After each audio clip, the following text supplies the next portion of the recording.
Hi, how you doing, everyone? It's Man United Agenda. It's myself, OMONDI Juma, and Talk MU, and we are discussing the breakdown.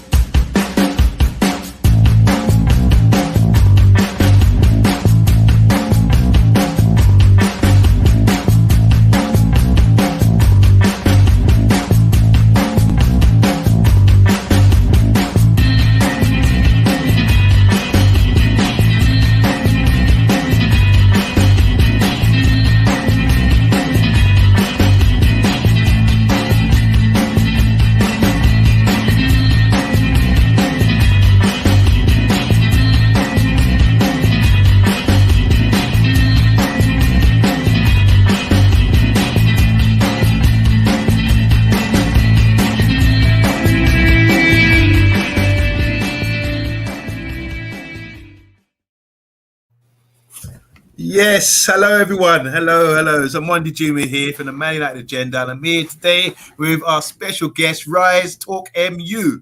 How are you, Talk MU? Yeah, not bad. I'm feeling better as the days go on, mate. After that last outing, it was kind of taking a bit of time to get over that one. I'm not going to lie, it really is.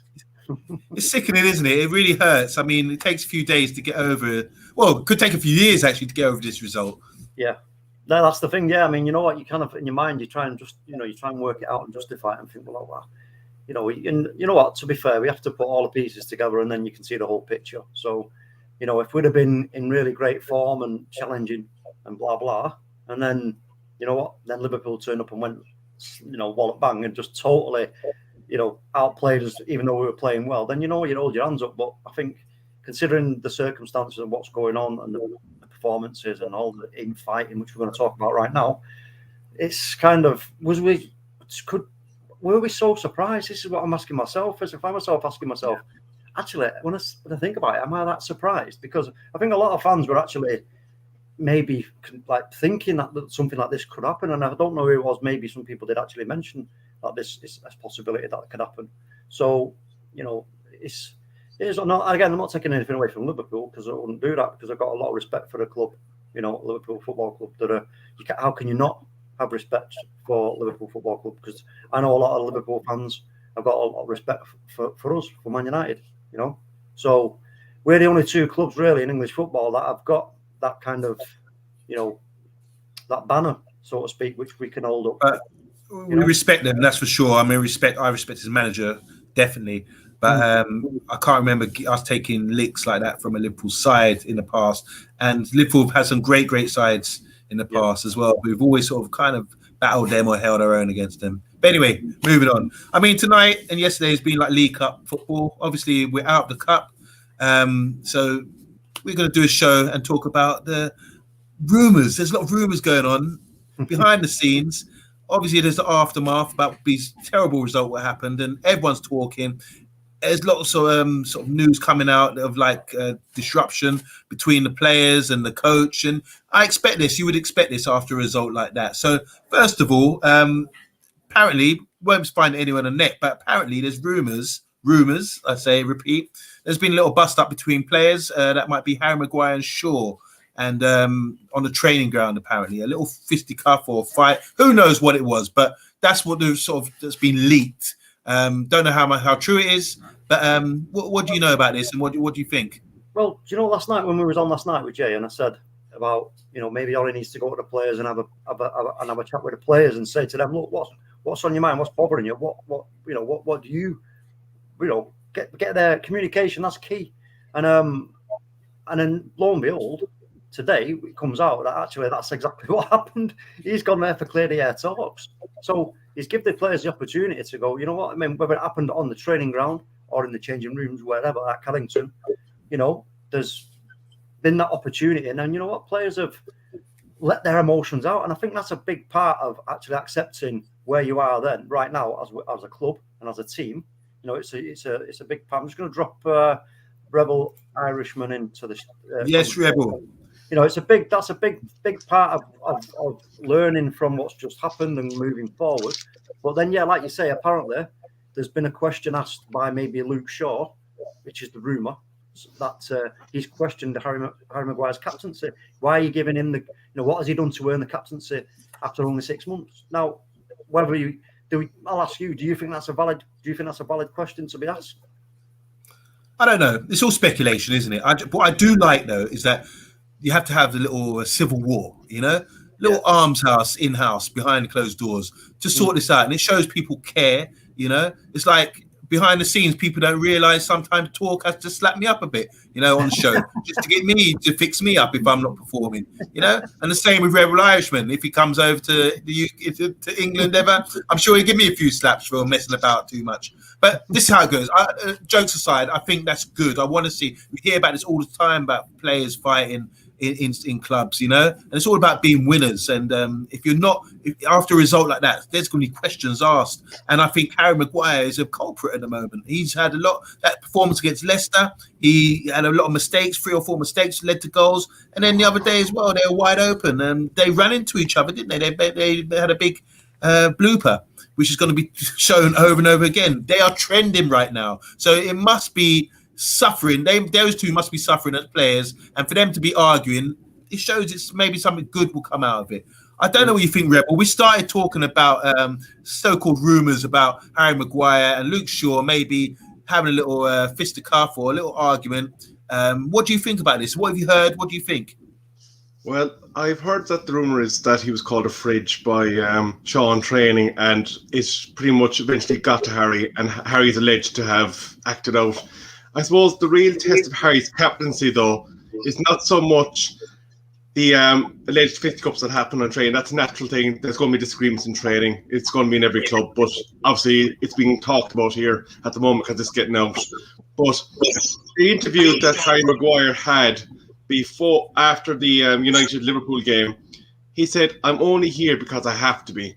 And for me, the test of the captaincy bears more weight on that statement that he made to the press, and the respect or disrespect that he had for the fans when he made that statement is the real culpable item that I think is going to be held against Harry Maguire and being a captain for our club. So hold on, Rebel. So can you just repeat that exactly what he said? Harry Maguire said exactly what? He said, I'm only here because I have to be. Okay. Well, we could read into that. My first thing that came to mind there is that he's been under a lot of pressure. He's come to a showpiece club. The pressure is on. The spotlight is on him. I mean, he had the arrest in Turkey last year, was it? He's had the slap head. He's had the memes. He's had so many sort of negative stuff shown against him. And as soon as he made a few mistakes, it's highlighted, And he played I thought he played magnificent last season, for example. So it must be getting to him now. For him to come out with something like that, I mean, yeah, you can really look at it 2 ways. What do you think, Mr. B? Harry Maguire's come out and said, I'm only here because I have to be. And also, there's apparently rumours that him and Luke Shaw are having a little bust-up. It's about time. They're being grown men, to be honest. With the bust-up thing, football clubs, as you know, OMONDI got loads of different characters in. Some fiery, some not so fiery, some who are aggressive, some who aren't aggressive. The fact that they've come to fisticuffs, to me, means that they care. What was that? The first part of that one was that I got the. There was a comment by Harry Maguire was interviewed by the media, and he said, "I'm only here because I have to be." Does he mean? Sorry, Mr. B. What's that? Rebel, when you say he said, "I'm only here because I have to be," did he say that in terms of being the captain or actually at the club? I don't. Yeah, in terms of his role as captain and actually talking to the media after the defeat the last time. Oh, so in front of the media as well. Okay, yeah. I get it. Right, it makes sense. That's cool. I mean, look, he's captain. He obviously didn't want to be there, and he didn't lie. At the end of the day, when they win, everybody wants to go up and give the interview. The captain's the one who, when it gets dark and that, it's his job. So he accepted it when it was going well, and now there's a little bit of an issue where he doesn't want to be there. If you don't want to be there, hand the captaincy in and let somebody else do the job. OMONDI, I see you. You're jerking what you got. I just had a eureka moment. I just realised Is he saying I don't want to be there? I'm only here because I have to be to the media. He doesn't want to answer questions. Yeah. Okay, I'm 40 men at the club. Yeah, that's yeah, that's why I was getting confused. All right, Harry Maguire, I'm sorry. I was about to sort of rip down your poster from my bedroom wall. But mate, in that case, yeah, that's a pride. I mean, like I was saying earlier, the heat of the media is prime on Manchester United. And as captain, yeah, it's difficult, isn't it? So sorry, Mr. B, do you want to continue with that then? Now we've established. Okay. No, yeah. It was just. I didn't think he wanted to leave the club. How said I did it more in the way that he didn't want to be captain, not necessarily the media side of it, and that probably makes more sense about him not wanting to be there for the interview. Because when I heard it, I thought, is he taking the mickey? But obviously, I misinterpreted kind of what he was saying as well. I mean, so okay, thanks for enlightening me on the fact that he didn't want to do the interview, and it's not that he didn't want to be captain, because I'm thinking, right, he really is taking the mickey in nice words. But yeah, no, fair enough, fair play. I'll hold up my hand. My whole interpretation of that was completely wrong. So now we sort of understand basically what Harry Maguire is saying. It's about stepping before the press and having to deal with these sort of what we would perceive as stupid questions. You know, look, I'm a winner. We've just lost. I'm embarrassed. And you want me to, do you really think I want to be here? That sort of thing. If that's the way it is, I'm down with that. I think that's quite cool. What do you guys think generally? Do you think Harry Maguire's messed it up there? Or do you think he's done something wrong by saying that? You've got to remember there that the build-up of negative emotion from the results, from the performances, and it all comes to a head, didn't it, in that game, getting beat 5-0 by our biggest rivals. So, you know what, it's hard to keep a lid on it sometimes. We all try our best not to, say what we really want to say. And you know what, listen, we have to not forget the pressure that these guys are under. I know they get paid an awful lot of money and everything else, but they're under massive pressure and expectation and everything else. You know what? Can we really blame them for having a moment, where it's like, I don't even want to be here. I don't even want to be here in front of you guys now talking, in front of the media. I mean, considering the circumstances, I'd say, okay, you can let that slide. The kind of what I'm more interested in is I just cannot wait for Saturday to see the outcome of this clear the air. Like I said before, that's what I was talking about last night. That's what I was talking about, Mr. B, last night when I said it. That's exactly what I was talking about, right? It turns out that's what's happened. Boom, boom, bang. So we will now see the outcome of that on Saturday. And so, you know what? If anything positive is actually going to come of that, we're going to see it in the performance. There's no two ways about that. They're going to be like so fired up and on it, and wanting to prove a point in a positive way. It could be the best thing that could have happened for the team and for Ollie at this very, very difficult moment now, because I mean, apparently, these 3 games Ollie has got, is this to say, I'll ask you this, is this Ollie's 3 games to save his job, or do you believe his job has gone? Go on, Rebel, take that. In my personal opinion, I think it's actually gone. I've been reading a lot of different tier 1 media sources that are saying that this whole situation has caught the board on the hop. They have no fitting caretaker manager to put in place. They're looking at it kind of going, right, we need to give Ollie a chance. We need to keep going with this. And they're saying, here's the Spurs game. See how you do, but if you don't win it, you're gonzo. But I think at the same time, they're still proceeding with looking at it for his successor. Okay. I think it's like this. I don't think the players respect Ollie. If he's going to come, like you said yesterday in the show, Talk MU, about having a clear the air talks, I think that's the wrong thing to do. You can't just turn up now and say, right, I'm unhappy, when the players are really disrespecting you. I don't think they're listening to it anymore. So you coming over and saying, all right, you guys have got to pull your weight, whatever, they'd be saying, well, what about you? You got to sort it out as well. So then I can imagine if he tried that, someone will be arguing back, saying, hold on a minute, you've got to sort this out. This ain't good enough. Do you think it's backfired on him then? Well, that's what I you think mean. what's backfired, for me, keeping it simple, what's backfiring on Ollie right now is the fact that he's been winging it, I feel, as in regarding his tactics and everything else. Now Ronaldo and his top players have come along, they're all looking at each other saying, no, this ain't good enough, you know? Whereas before, he might have got away with it. You know what I'm saying? And then we could now get to the stage where all the cracks are starting to appear because we got even like Pogba suggesting this is the guy who could be leaving on a free, and he's not even playing in big games. So he's probably coming out and saying, well, what's going on with this guy? This guy's a fraud.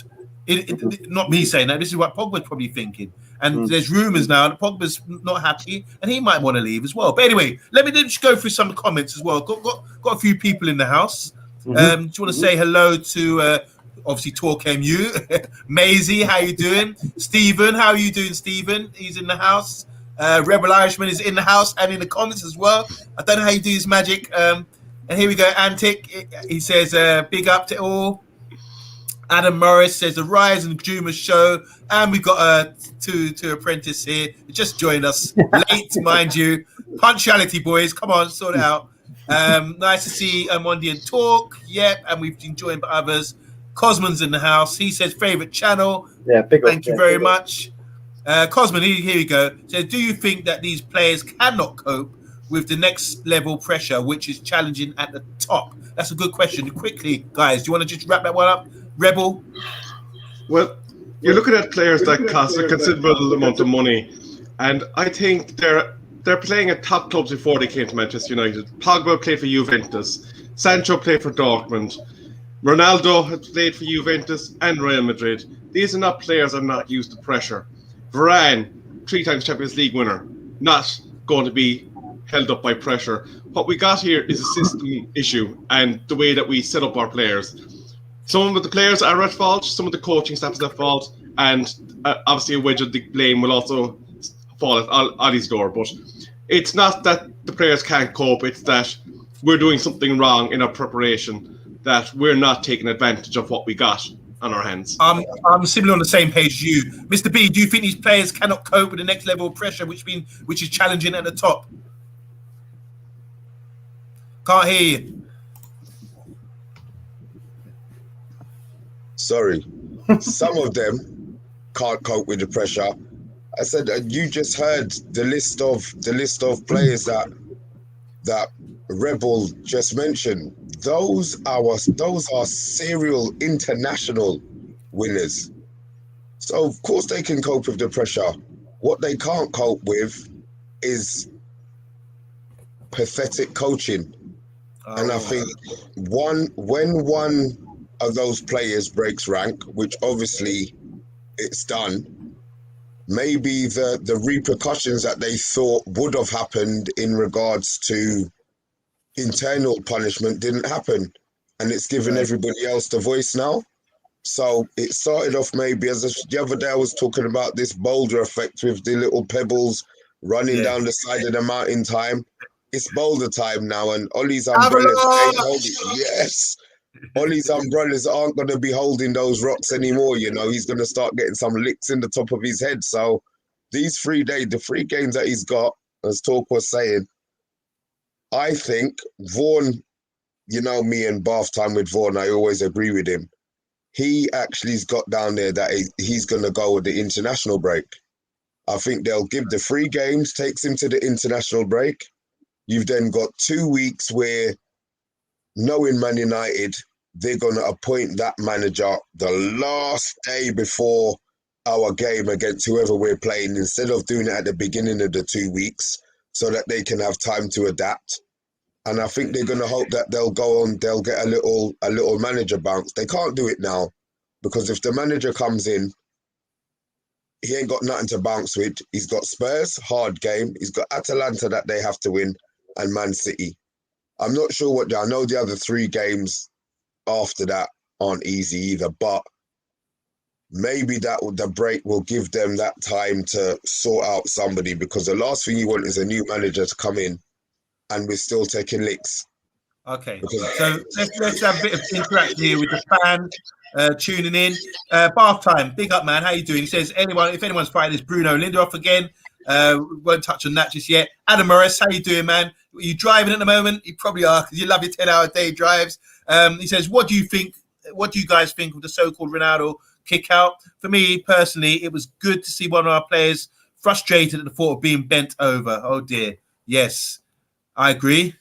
Bath Time says, only a bit of a game I enjoyed. Only bit of the game I enjoyed was Ronaldo booting that kid. Oh, dear. I don't want to agree with that. Great stream, says Maisie.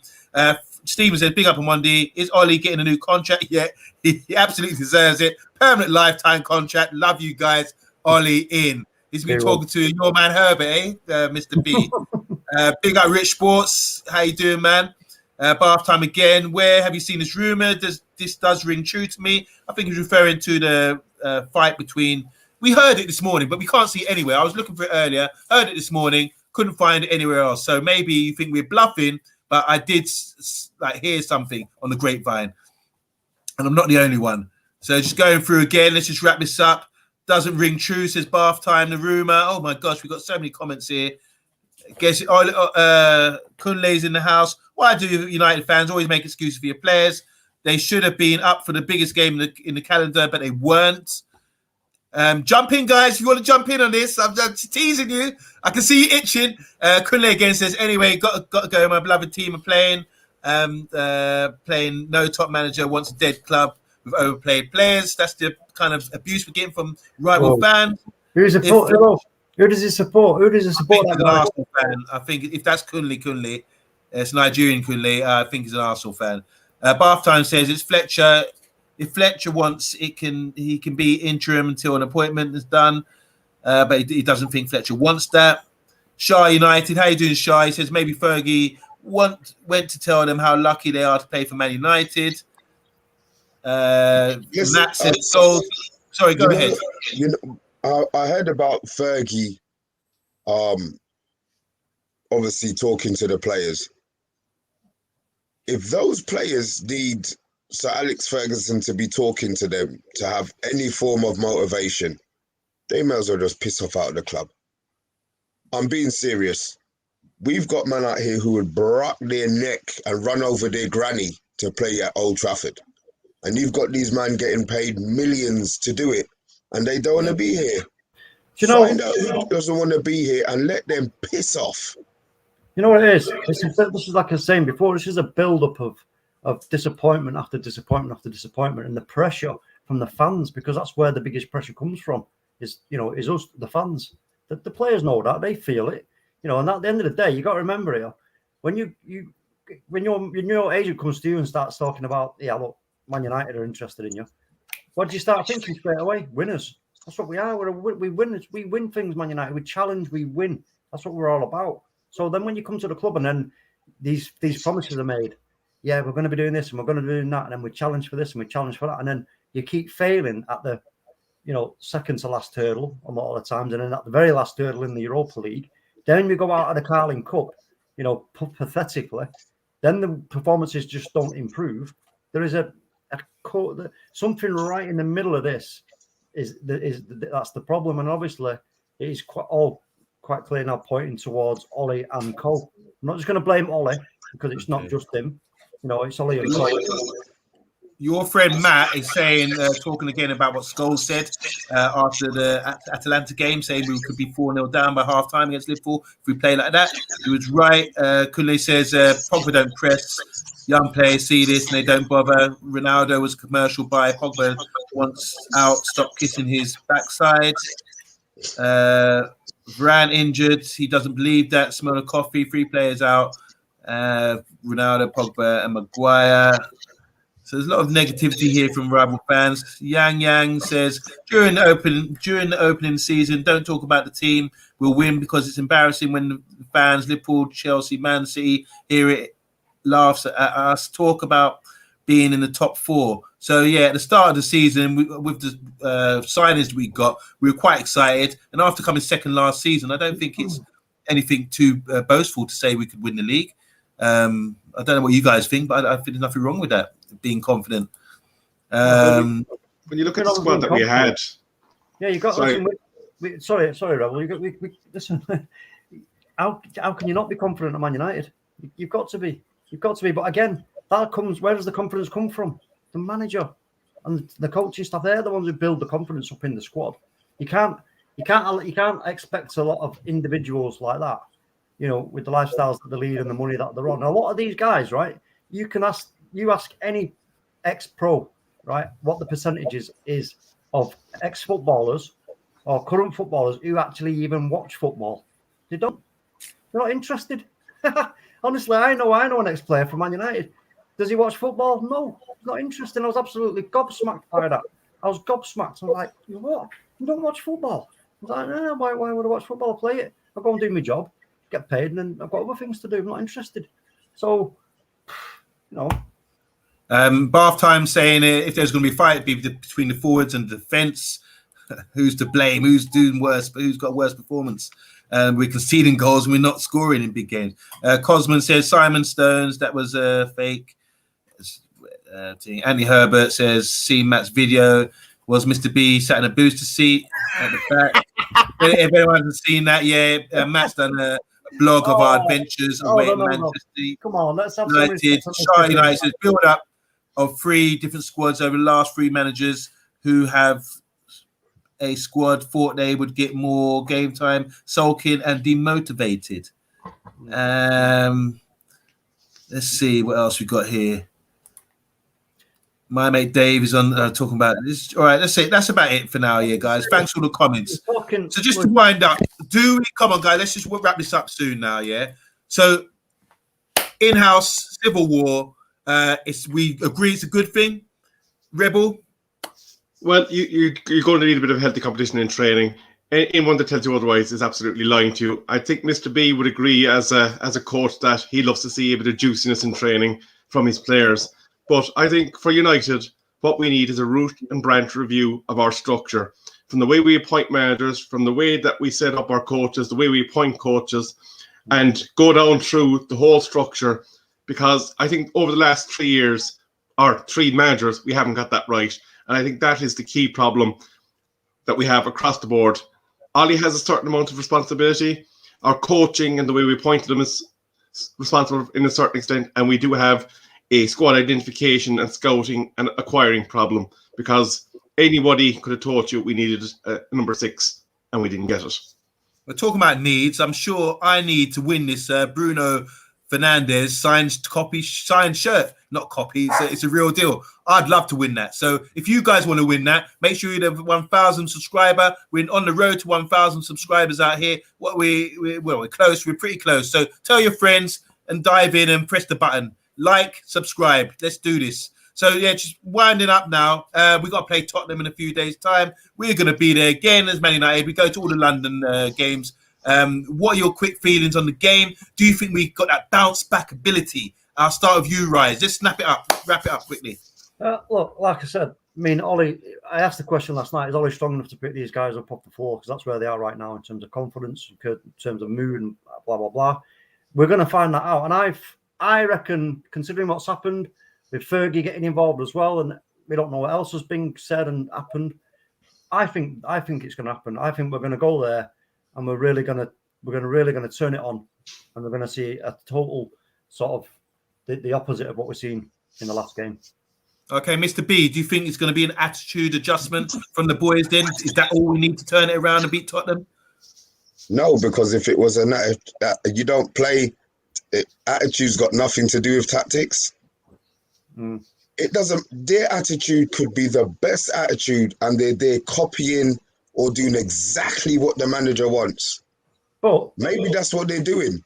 They're listening to the manager, and he's telling them to play here, there, and everywhere, and they've now started questioning it.